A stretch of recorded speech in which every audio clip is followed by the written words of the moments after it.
Now let's talk about how to deal with attributes in a DTD. Now there's been a little bit of a white elephant in this XML file for a while, and I didn't want to touch on it because I didn't want to confuse you any worse than what I was already running the risk of doing. But if you notice, in the DTD we used element declarations to describe the structure of our XML file. And so by comparing every XML file to the DTD, we can make sure that we have the proper structure. Now, this took care of the elements, but what about attributes? And if you'll notice, we have an attribute in our XML file. Now, if I tried to validate this right now, it would not validate. It would return an indication to me that this particular XML document is invalid based on this DTD, because this DTD does not make any provisions for this attribute.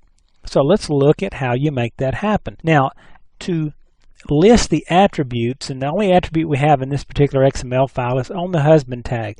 Notice husband employed yes, husband employed no. So let's look at how to put an attribute in here. What we're going to do is, and the best place to do this is right under the element where the attribute appears. So notice I'll start the declaration just like element, but now I'll use @list. What I'm going to put is the tag that's involved,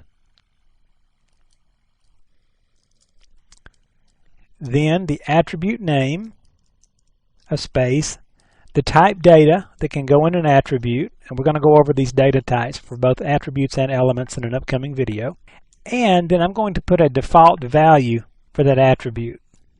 Now, I'll get into this a little bit more later, but some of this is considered required, some of it is not. Now that depends on what environment you're in. In a Microsoft environment dealing with Internet Explorer, all of this stuff has to be there or it'll report an error, and I'll show you that later. In other environments, you don't necessarily have to have all these in there. You'll see that as you get into XML later. But with that, notice what I've told it now is I've got an element under people called husband, and in husband I have an attribute, @list tells me that, called employed.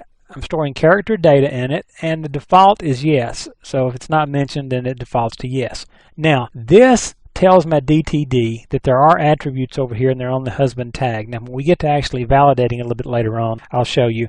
We'll play with this a little bit, let you see an error if you don't get this right. Now, one thing that I do want to point out in these DTDs, notice that you've got a space right here, right here, right here. Everything about this thing is sensitive about that spacing, and it'll drive you up the wall the first time when you try to get this thing right. So just keep that in mind. And again, I'll show you that when we validate later. Structure is extremely important in this XML world, so don't ever forget that.